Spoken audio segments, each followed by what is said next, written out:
Assalamu alaikum, ich bin Tasmin und ich lerne Deutsch. আমরা শিখেছিলাম German reading rules. গত 4টি পর্বে আমরা শিখেছিলাম জার্মান রিডিং রুলস। আমরা আগেভাগে রিডিং রুলসগুলো দেখে নিয়েছি, যাদের সামনে কোনো কিছু পড়ার সময় আমাদেরকে বারবার রিডিং রুলস নিয়ে আলাপ করতে না হয়। আপনারা ভালো মতন রিডিং রুলসগুলো প্র্যাকটিস করে নেবেন। তো আজকে আমরা কথা বলবো জার্মান আর্টিকেল নিয়ে। তার কারণ হচ্ছে সামনে যতগুলো উদাহরণ দেখাবো, যত কিছু আসবে সব কিছুতেই ছোটোখাটো যেসব উদাহরণ দেখাবো সব কিছুতে আর্টিকেলটা ব্যবহার হবে। সো আগে ভাগে জেনে রাখা ভালো যে জার্মান আর্টিকেল কিভাবে ওয়ার্ক করে। তো আর্টিকেলের কথা যদি আমরা বলি তাহলে বলবো যে আমরা ইংরেজিতে আর্টিকেল পড়েছি এবং বাংলাতেও আর্টিকেল পড়েছি। সো বাংলায় আর্টিকেলগুলো কীভাবে ব্যবহার হয়, যেমন এখানে দেখতে পাচ্ছেন টেবিলটি, শহরটি, বইটি। যখন কোনো কিছুকে নির্দিষ্ট করে বোঝানো হয় তখন আমরা টি ব্যবহার করি বা টা ব্যবহার করি। যেমন টেবিলটার উপর বইটা রাখো,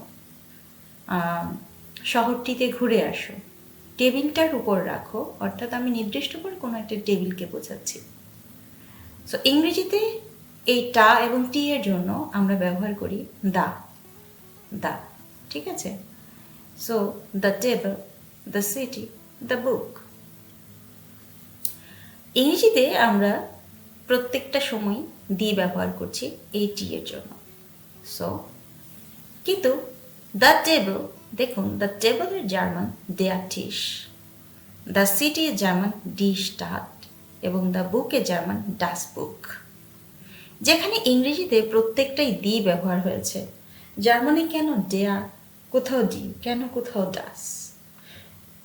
প্রত্যেকটারই অনুবাদ কিন্তু দেখুন যে দি, প্রত্যেকটারই অনুবাদ দি। এর অর্থ হচ্ছে দেয়া হোক, ডি হোক কিংবা ডাস হোক, প্রত্যেকটি কিন্তু এই দিকে নির্দেশ করছে, প্রত্যেকটির অর্থই কিন্তু এই দি। তাহলে কেন ডেয়া ডি ডাস হচ্ছে? ওকে, এটা বোঝার জন্য আমাদেরকে বুঝতে হবে নাউন জেন্ডার। নাউন জেন্ডার সেটা আবার কি? খুবই অদ্ভুত লাগছে শুনতে, তাই না? কারণ বাংলায় আমরা টেবিল, শহর, বই পড়েছি, এর কোনো কিছুই কিন্তু জেন্ডার নেই। ইংরেজিতেও টেবিল, সিটি, বুক কোনো কিছুই কিন্তু জেন্ডার নেই। হ্যাঁ, এখন জেন্ডারের কথাই যদি বলি তাহলে এগুলো সব কিছু নিউট্রাল জেন্ডার। নারী এবং পুরুষ এই দুটি প্রকারের বাইরে যা কিছু আছে সব কিছুই হচ্ছে নিউট্রাল জেন্ডার। কিন্তু জার্মান ভাষাটা ঠিক তেমন নয়। এখানে টেবিলের ছেলে মেয়ে থাকতে পারে, শহরের মেয়ে ছেলে থাকতে পারে, বইয়েরও ছেলে মেয়ে থাকতে পারে। মানে টেবিলকে তারা নারী বা পুরুষ হিসেবে দেখতে পারে, শহরকেও ঠিক সেভাবে দেখতে পারে এবং একটা বইকেও তারা ঠিক সেভাবেই দেখতে পারে।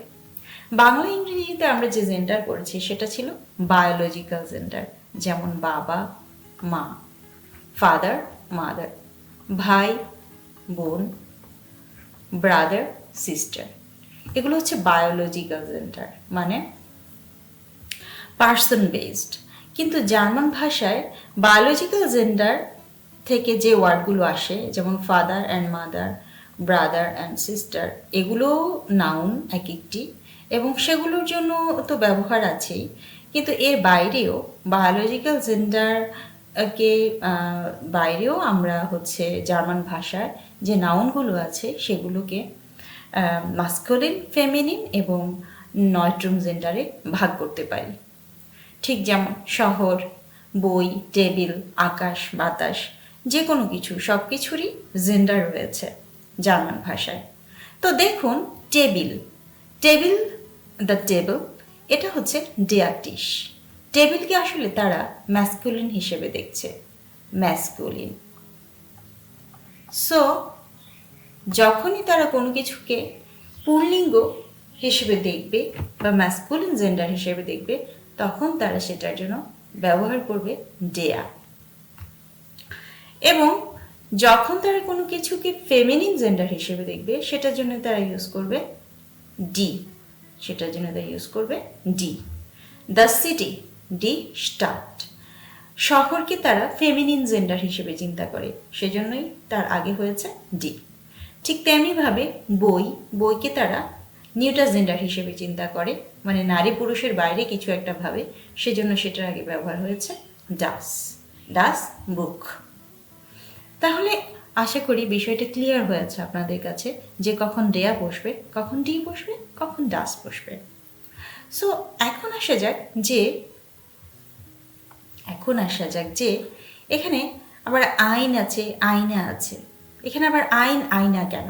ওকে, আমরা পড়েছিলাম যে ইংরেজিতে আমরা পড়েছিলাম যে দা, এ এবং এন, এই তিনটি আর্টিকেল পড়েছিলাম।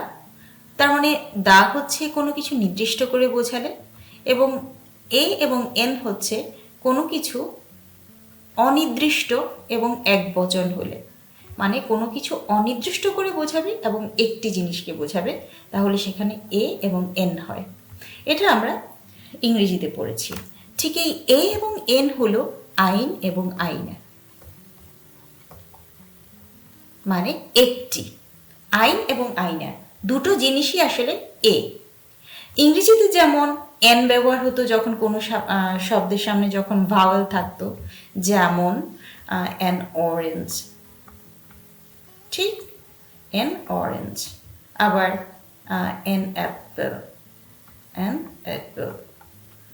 আবার এ ডগ, কারণ এটার সামনে কনসোনেন্ট আছে। কিন্তু জার্মান ভাষায় এরকম কোনো বিষয় নেই। জার্মান ভাষায় ভাওয়েল এবং কনসোনেন্টের কোনো বিষয় নেই।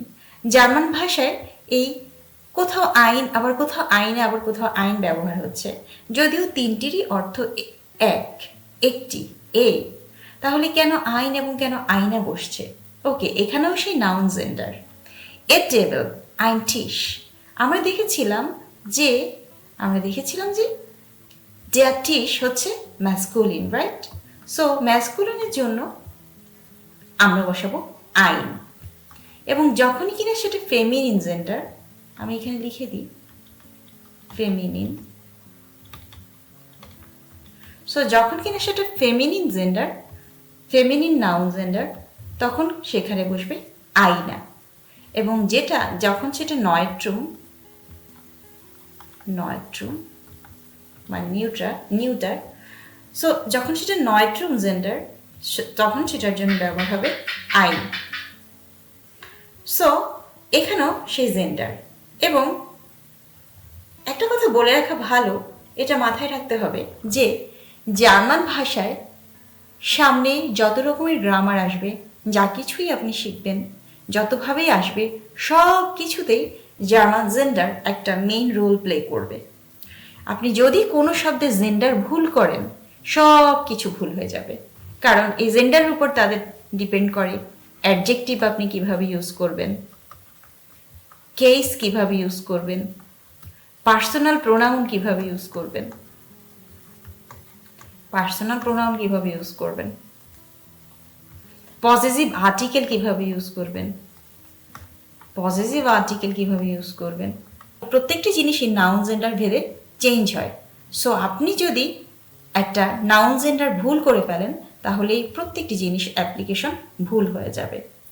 তাহলে সহজ উপায় হচ্ছে আমরা কিভাবে জার্মান জেন্ডার শিখব? সহজ উপায় হচ্ছে প্রত্যেকটা নাউনকে তার জেন্ডার সহ মেমোরাইজ করা। এগুলোর অনেক রকম নিয়ম কানুন আছে, অনেক রকম নিয়ম কানুন অনেকেই বলবে, কিন্তু আপনি যখন একটা ভাষা শিখবেন এবং আপনি যখন সেই ভাষাটাকে অ্যাপ্লাই করতে যাবেন, আপনি তো ম্যাথ করবেন না। আপনি একটা শব্দের শেষে কি এন্ডুং আছে, যেমন এই শব্দগুলোর শেষে কি এন্ডুং আছে, সেটা দেখে অনেক সময় বোঝা যায় সেটা কি নাউন। এন্ডুং মানে এন্ডিং। সো আপনি একটা শব্দের কি এন্ডিং আছে এটা বিচার করতে করতে চিন্তা করবেন, এটা আসলে খুব কঠিন হয়ে যায় আমার কাছে মনে হয়। সো সহজ বুদ্ধি হচ্ছে প্রত্যেকটা নাউনকে তার জেন্ডার সহ মনে রাখা বা মেমোরাইজ করা। ওকে, তাহলে আমরা বুঝলাম যে কখন দেয়া হয়, কখন ডি হয় এবং কখন ডাস হয়, এবং কখন আইন হয় এবং কখন আইনা হয়। দেয়া ডি ডাস হলো দি, এবং আইন আইনা হলো এ, একটি। ঠিক আছে, আমরা মূল কনসেপ্টটা বুঝে নিলাম। এখন আমরা এখানে কমন ওয়ার্ডস দেখি, যেগুলো কোনগুলো ম্যাসকুলিন হয়, কোনগুলো ফেমিনিন হয় এবং কোনগুলো নয়ট্রুম হয়। সো এখন আসুন আমরা কিছু এক্সারসাইজ করি। ওকে, এক্সারসাইজ করার আগে একটা কথা খুব ভালো মতন বলে নেওয়া উচিত। আমাদের এরকম যখন নাউন দিয়ে কোনো কিছু নাউনের আর্টিকেল দিয়ে কোনো ফিল ইন দ্য গ্যাপস পূরণ করতে হবে, তখন আমাদেরকে জানতে হবে সেই নাউনটির আর্টিকেল কি, তাই না? তাহলে সেটা আমরা কিভাবে জানবো? সেটা জানার কয়েকটি উপায় আছে। যেমন আমরা একটা অ্যান্ড্রয়েড একটা অ্যাপের নাম করতে পারি। অ্যাপটার নাম হচ্ছে DAS। DAS এই অ্যান্ড্রয়েড অ্যাপটা যদি ইউজ করেন, আপনি দেখবেন আপনার সমস্যার সমাধান খুব দ্রুত হয়ে যাবে। DAS অ্যাপে যে কোনো নাউন লিখে সার্চ করলেই সঙ্গে সঙ্গে সেটার জেন্ডারটা আপনাকে শো করবে। সো আপনি যখনই নাউন জেন্ডার দিয়ে কোনো ফিল ইন দ্য গ্যাপস কোনো এক্সারসাইজ করতে যাবেন, সঙ্গে সঙ্গে আপনার ফোনে DAS অ্যাপ খুলে আপনি দেখবেন যে ওই নাউনটা টাইপ করবেন এবং টাইপ করে দেখবেন সেটার কি জেন্ডার শো করছে। কারণ এত নাউন জেন্ডার সবসময় আমাদের মনে নাও থাকতে পারে। সো আমরা সবসময় এক্সারসাইজ করতে থাকবো এবং সবসময় এভাবে শিখতে থাকবো, খুঁজে খুঁজে শিখতে থাকবো। সো আসুন দেখা যাক যে এখানে বলছে, হ্যালো, ich bin Tom, আমি Tom. heute besuche ich dash Freund। সে বলছে আমি আজকে এক বন্ধুর সঙ্গে দেখা করতে গিয়েছি। heute besuche ich dash Freund, তাহলে একজন বন্ধুর সঙ্গে দেখা করতে গেছে, তাহলে এখানে কি বসবে? Freund। এখানে আমরা জানি এক মানে আইন কিংবা আইনা। কখন আইন বসবে? যখন সেটা পুরুষবাচক হবে, মানে ডেয়া হবে, অথবা যখন সেটা নয়ট্রম হবে, মানে ডাস হবে। আর কখন মহিলা আয়না বসবে? যখন সেটা ফেমিনিন হবে। ঠিক আছে? তাহলে যখন ডেয়া এবং ডাস হবে তখন সেটা আইন হবে। তাহলে ফয়েন্টের আর্টিকেল কি ছিল মনে আছে? ফয়েন্টের আর্টিকেল ছিল ডেয়া ফয়েন্ট, রাইট? তাহলে heute besuche ich ein Freund। ওকে, তাহলে আমরা দেখতে পাচ্ছি,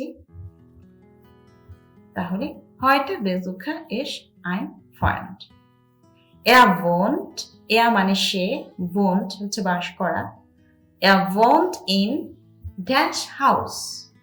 সে কোথায় বাস করে? সে বাড়িতে বাস করে, সে তার বাড়িতে বাস করে, অথবা সে কোনো একটা বাড়িতে বাস করে। এখানে আপনি wohnt in ein Haus বসাতে পারেন, অথবা wohnt in das Haus বসাতে পারেন। আমরা জানি যে হাউসের আর্টিকেল হচ্ছে das, রাইট? তাহলে আমরা এখানে wohnt in das Haus বসাতে পারেন, অথবা wohnt in ein Haus বসাতে পারেন। Ich sehe dash Hund im Garten। সে বলছে ich sehe আমি দেখি dash Hund im Garten বাগানের ভিতরে একটা কুকুর সে দেখতে পায়। তাহলে কুকুরের আর্টিকেল কি? কুকুরের আর্টিকেল হচ্ছে der। সো আমরা লিখতে পারি ich sehe ein Hund, কারণ der জন্য ein ব্যবহার হয়। So ich sehe ein Hund im Garten, ist sehr freundlich। সে খুবই বন্ধুত্বপূর্ণ। ঠিক আছে, সো এটাই হচ্ছে সিস্টেম। আপনি কখন আইন বসাবেন এবং কখন আয়না বসাবেন সেটা ডিপেন্ড করবে সেই নাউনগুলোর জেন্ডার কি। তাহলে এখন থেকে তাহলে এরকম এক্সারসাইজ আপনারা করবেন, এরকম আরো এক্সারসাইজ আপনারা বের করে নেবেন। নেটওয়ার্ক 9 আয়ান্সের বুক সেটটা আপনারা কিনবেন, সেটা পড়বেন, সেখানে টপিকগুলো পড়বেন এবং উবুংস বুক মানে এক্সারসাইজ বুকের ভেতরে এরকম এক্সারসাইজ দেওয়া আছে, সেই এক্সারসাইজগুলো আপনারা সলভ করবেন। তাহলে আজকে এই পর্যন্ত। আগামী ক্লাসে আবার দেখা হবে নতুন কোনো টপিক নিয়ে। সে পর্যন্ত ভালো থাকুন এবং সুস্থ থাকুন। Dankeschön, tschüss।